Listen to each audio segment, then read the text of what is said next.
Assalamualaikum warahmatullahi wabarakatuh. Selamat siang, saudara-saudara semua. Gimana kabarnya? Semoga sehat selalu ya. Nah, sebelum kita mulai perkuliahan pada siang hari ini, marilah kita berdoa terlebih dahulu menurut agama dan kepercayaan masing-masing. Berdoa dimulai.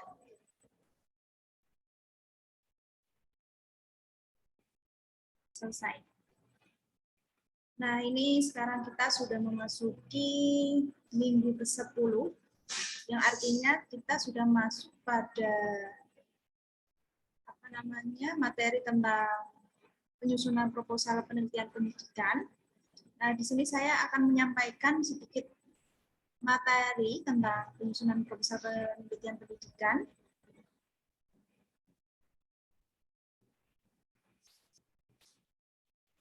Jadi, indikator pencapaian dari materi ini adalah mahasiswa mampu menyusun proposal penelitian dengan sistematis.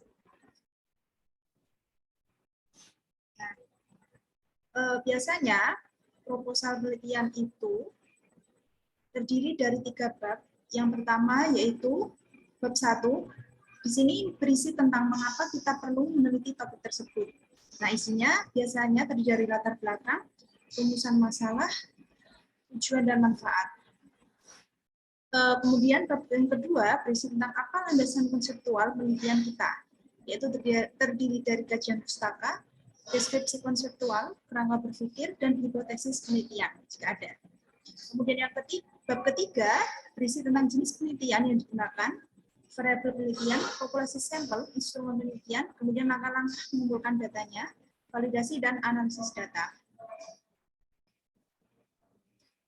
Nah, dalam bab 1 ini, yaitu tentang latar belakang, di sini latar belakang yaitu mengapa suatu penelitian layak dilakukan. Nah, agar penelitian layak dilakukan, perlu dimunculkan yang namanya permasalahan penelitian. Kemudian permasalahan penelitian merupakan kesenjangan pengetahuan yang akan dituntaskan melalui penelitian.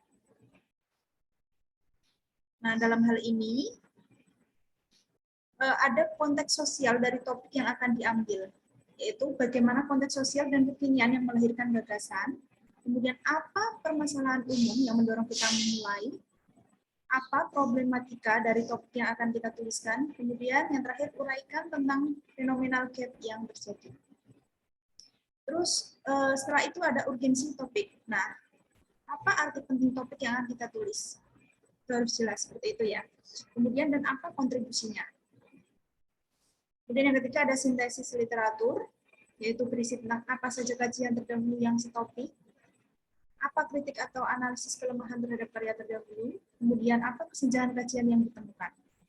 Lebih mengerucut lagi ke permasalahan penelitian. Jadi di sini ada apa research problem dari topik yang akan diteliti, kemudian apa kebaruan penelitian dibandingkan kajian yang terdahulu. Lebih mengerucut lagi yaitu pada maksud penelitian. Apa sebenarnya maksud penelitian dan hal yang akan dilakukan selanjutnya. Kemudian yang kedua ada uraikan pula konteks di mana penelitian akan dilakukan. Jadi ketika kita bicara latar belakang, kita harus pakai data, tidak hanya asumsi belaka seperti itu.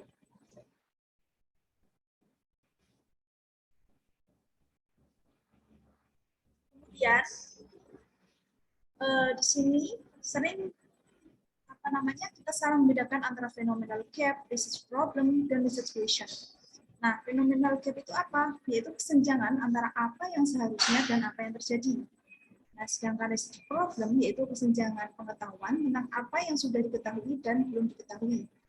Sedangkan kalau research question yaitu pertanyaan yang perlu dijawab melalui penelitian, kemudian yang mendasari dalam pembuatan kerangka berpikir. Jadi research question ini hasil dari background research problem.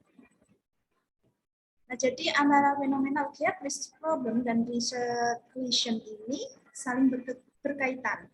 Jadi dari research problem turun ke research question, kemudian turun ke kerangka berpikir, kemudian turun ke hipotesis jika ada, kemudian turun lagi ke metode turun ke hasil. Nah, dari hasil ini kemudian didiskusikan pada pembahasan, kemudian disimpulkan, kemudian ada tindak lanjutnya.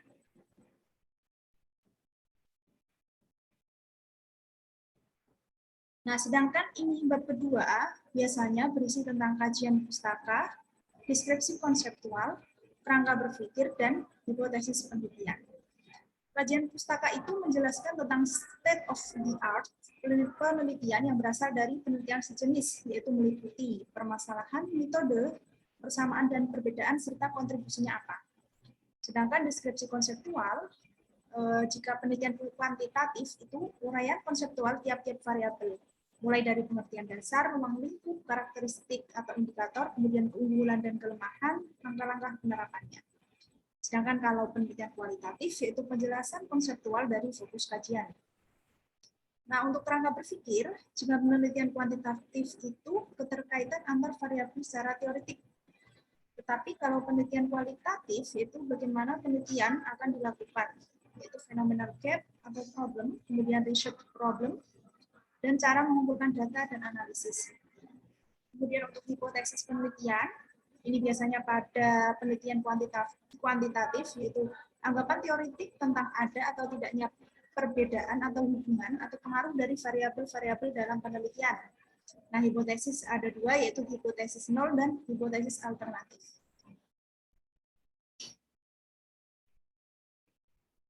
Sedangkan ini bab ketiga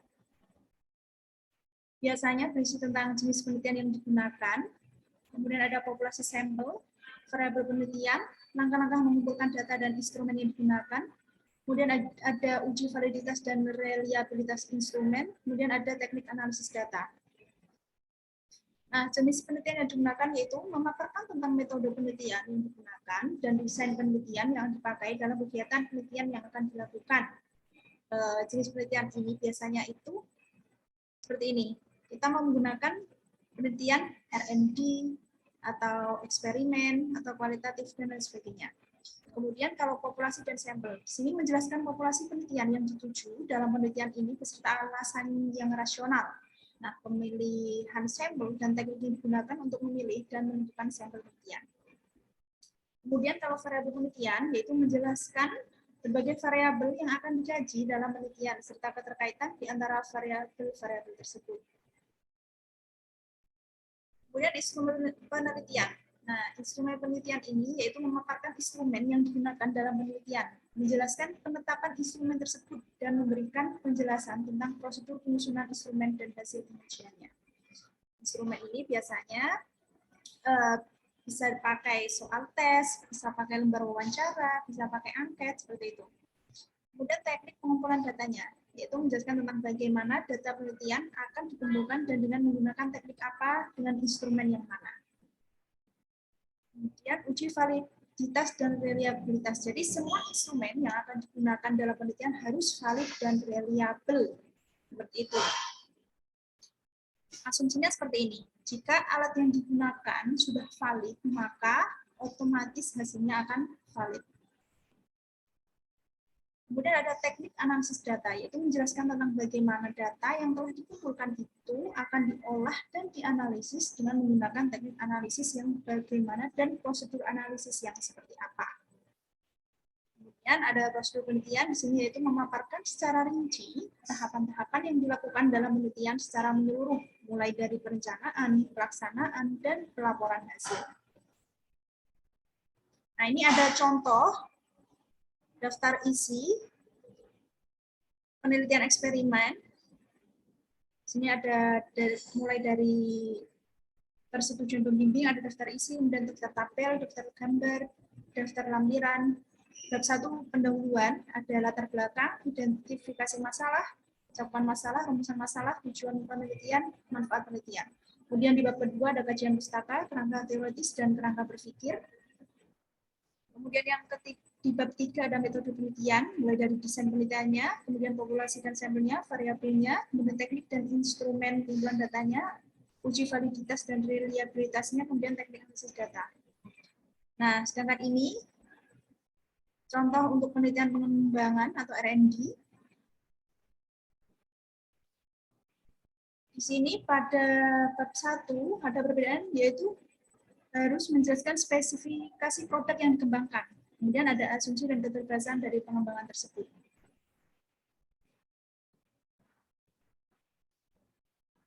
Nah, demikian sedikit materi yang saya sampaikan pada perkuliahan hari ini.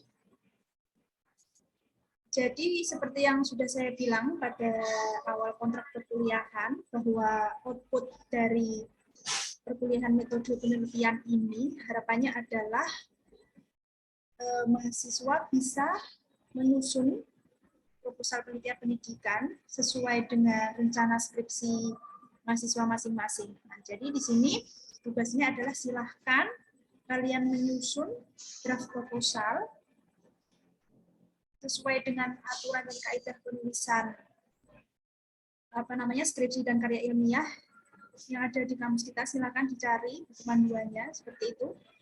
Jadi nanti yang saya nilai mulai dari tata cara penulisannya, kemudian mulai dari judul penelitiannya, kemudian latar belakang, apakah sudah mewakili dari apa yang akan dibicarakan dalam penelitian tersebut, kemudian apakah metode yang digunakan sudah tepat atau belum, seperti itu. Jadi ini ada waktu 2 minggu, silahkan nanti dikerjakan dengan baik. Apabila nanti ada pertanyaan, silahkan ditanyakan di WA Group. Mungkin untuk pertemuan hari ini saya cukupkan sekian. Semoga apa yang kita dapatkan hari ini dapat bermanfaat. Jangan lupa jaga kesehatan. Saya mohon maaf apabila ada kesalahan. Akhir kata, wassalamualaikum warahmatullahi wabarakatuh.